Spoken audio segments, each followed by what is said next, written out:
유튜브로 읽는 박정희 전기 12권 부마 사태 전후 2표 차이로 달라진 역사의 흐름.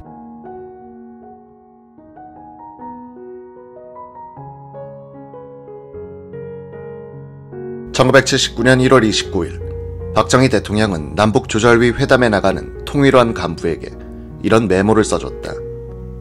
북괴의 함정. 남한 정부 부인, 북괴 외곽 단체와 동일 격화, 조절위 기능 무력화, 대민족회의로서 통일 전선 전략 시도, 왜군 철수 논의, 연방제 지지 논의, 아측 전력 증강 계획 중단, 현상 동결, 장비 도입 금지, DMZ 내 공사 중지, 남침 땅굴 방해 없이 공사에 내려오자는 것, 평화 공세로 미군 철수 촉진, 앞으로 중단 시 책임 전가. 이 메모를 읽어보면 박 대통령은 북한 김일성의 노림수를 정확히 읽고 있었고, 이를 한 장의 메모지에 더도 덜도 없이 깔끔하게 요약했음을 알 수 있다. 이 메모를 해설하면 이런 이야기가 된다. 북한은 이번 회담에 이런 함정을 파놓고 이런 전략으로 나올 것이다. 첫째, 그들은 한국 정부를 인정하지 않는다. 한국 정부를 그들 외곽단체의 하나쯤으로 취급하려고 한다. 둘째, 그들은 조절위원회의 기능을 무력화시키려고 획책할 것이다.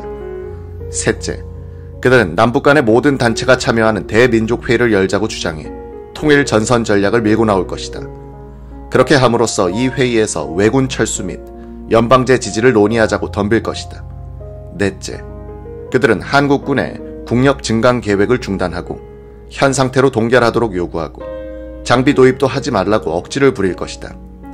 다섯째, 비무장지대 안에서 공사를 하지 말도록 요구함으로써 그 안에서 자신들이 남침용 땅굴을 파는 것을 방해받지 않으려 할 것이다. 여섯째, 평화공세로 주한미군 철수 분위기를 띄울 것이다. 일곱째, 회담이 중단될 때 그 책임을 우리 쪽에 전가하기 위한 함정을 팔 것이다. 1979년 3월 21일 청와대 경내 상춘제 건물에서는 청와대 출입기자를 위한 만찬이 있었다. 청와대를 출입하다가 내근으로 돌아간 기자들도 초대됐다. 오후 5시 30분쯤 박근혜 씨와 함께 들어온 박 대통령은 기자들과 일일이 악수를 한 뒤 앉았다. 이날 식탁 위엔 김포 막걸리에 맥주를 섞은 술병이 놓여 있었다. 한두 사발만 들이켜도 금방 취기가 오르는 술이었다. 기자들이 피운 담배로 연기가 자욱했다. 박 대통령은 하루 서너 갑을 피우던 담배를 최근 끊어가고 있다. 어제는 2대를 피웠다고 했다. 나는 담배를 많이 피울 때에도 집에 오면 피우지 않았어요. 금연을 시작한 뒤 텔레비전 연속극에서 탤런트들이 담배를 멋있게 피우고 있는 장면을 보면 또 유혹이 생긴단 말이야. 기자들은 하루 전 상춘제에서 차지철 경호실장이 신임 여당 간부들과 국회 상임위원장들을 초청한 만찬을 주최한 사실을 알고 있었다.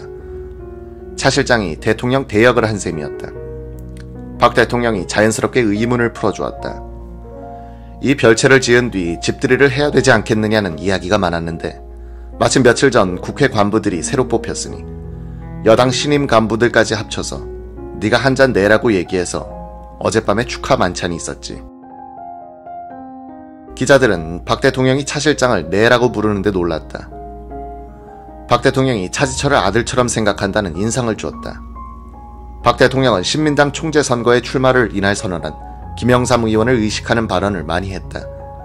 화제가 2달 전 무너진 이란의 팔레비 정권에 미치자 박 대통령은 목소리를 높였다. 김영삼이가 호메이니처럼 될 것으로 보는 모양인데 천만의 말씀이야. 얼마 전 다녀간 홀브룩도 한국의 정치는 한국이 알아서 할 일이고 자기로서는 말할 입장이 아니라고 했어. 그 사람은 심지어 공산 정권만 아니면 다 좋습니다 라고 말하더군.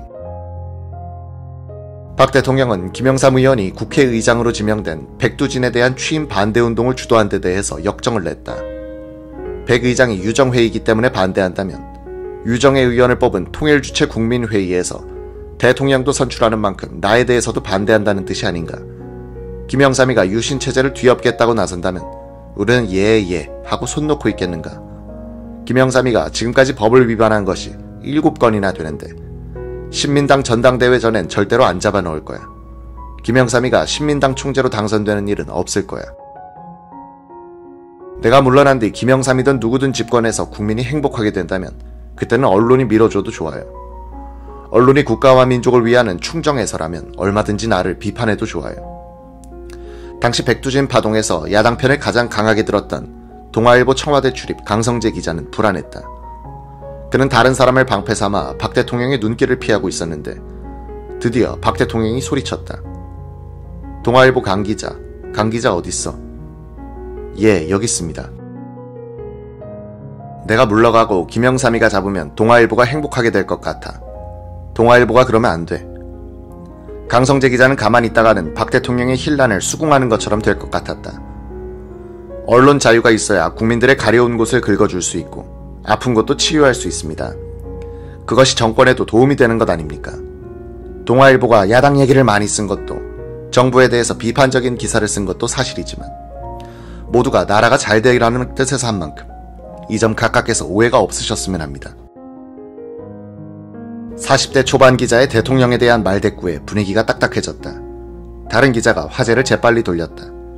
각하, 이제 치안도 정착됐으니 야간 통행금지를 해제하실 용의는 없으십니까? 박 대통령은 조금 전에 화제를 잊은 듯 금방 대답했다. 통행금지를 해제해달라고. 좋아요. 내일부터 밤 10시로 앞당기지 뭐. 웃음이 터졌다. 박 대통령은 취기가 올라서 자신이 말을 너무 해프게 했다는 생각을 했다. 이건 모두 오프 더 레코드야. 아버지가 다 털어놓기 전에 사인을 보내. 만찬은 저녁 7시 30분쯤 끝났다. 박 대통령이 정원으로 나가 배웅할 자세를 잡자 기자들이 일렬로 서서 차례를 기다렸다. 평소 박 대통령은 취해 있다가도 일어날 때는 금방 당당한 자세로 돌아가곤 했었는데 이날은 좀 흔들렸다. 박 대통령과 악수할 차례가 강성재 기자에게 오자 임방현 대변인이 동아일보 강성재 기자입니다 라고 새삼 소개했다. 그 순간 다소 흔들리던 박 대통령은 중심을 잡고서 뭐 강 기자라고 하더니 자신의 머리로 강 기자의 이마를 들이받았다. 강 기자가 어리둥절하게 서 있고 박 대통령은 머리를 만지면서 얼얼한데 라고 했다. 대변인과 딸이 박 대통령을 양쪽에서 부축하여 청와대 본관 쪽으로 모셨다. 강 기자는 흐트러진 대통령의 뒷모습을 바라보면서 뭔가 불길한 느낌을 지울 수 없었다고 한다. 그 10여일 후 청와대 기자단은 무슨 일로 상춘제 아래 잔디밭에서 박 대통령을 다시 만날 기회가 있었다.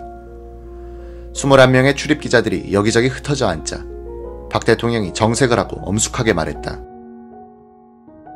듣자 하니 지난번에 내가 동아일보 강 기자에게 실수를 한 모양인데 이 자리를 빌려 강 기자에게 정식으로 사과합니다. 강 기자는 그 정도 가지고 공개 사과까지 하다니 하는 생각으로 좌불안석이도 했다. 박 대통령은 아랫사람들에게 예의를 지키는 것에 철저했다. 이발 시간을 잡아뒀다가 회의가 길어져 늦어지면 직접 이발소로 와서 이발사에게 미안한 표정을 지으면서 한 10분만 기다려주게 라고 말하고 갔다. 만취 상태에서 돌아와 아들 지만군의 침대에서 자고 일어나서는 아들을 부른 뒤 어젯밤에는 미안했다고 사과하는 정도였다.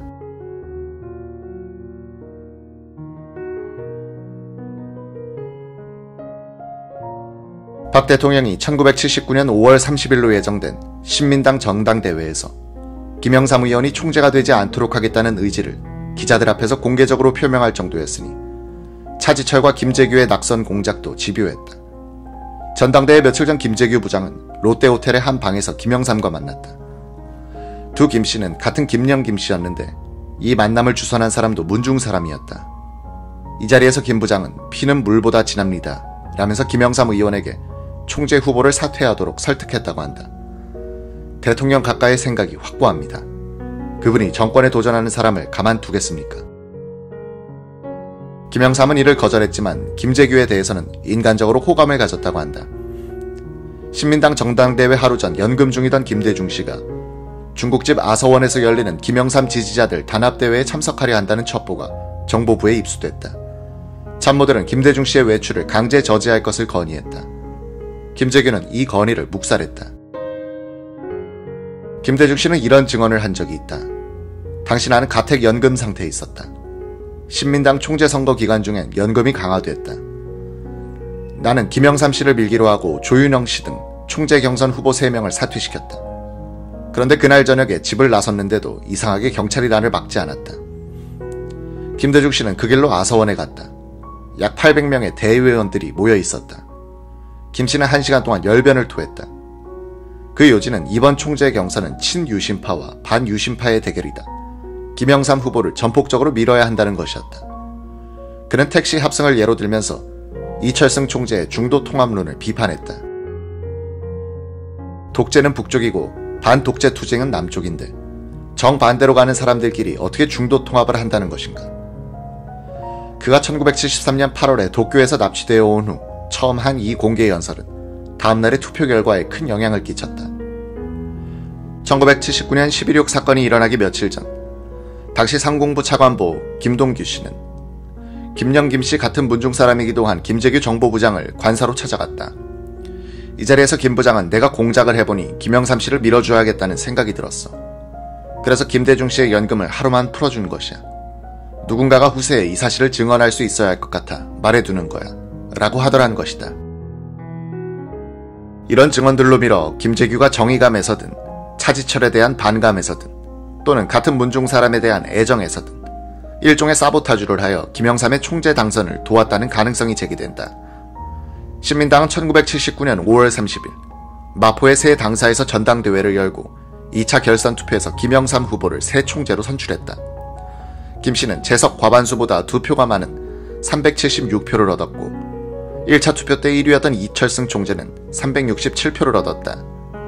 1차 투표 때 92표를 얻어 3등을 했던 이기택 후보가 마포 당사 앞에 모여 김영삼 지지 성원을 보내고 있었던 대학생들과 청년 당원들의 영향을 받아 결선 투표 때 김영삼 지지를 선언한 것이 결정적이었다.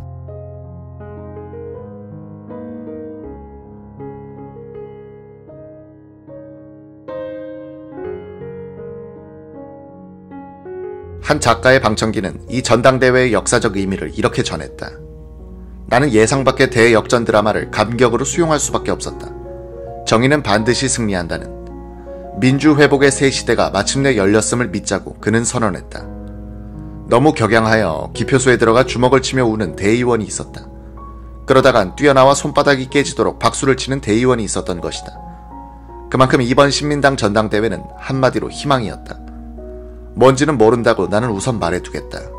그러나 이철승 씨가 아니고 김영삼 씨가 당수가 된 것이 왜 이렇게 느낌이 다른 것일까? 필자는 이때 김영삼 의원의 지역구인 부산 서부지역 경찰서를 출입하는 사회부 기자였다. 김영삼 총재가 등장한 다음날 아침 경찰서로 나갔더니 정복과 형사 한 사람이 즐거운 듯 말했다.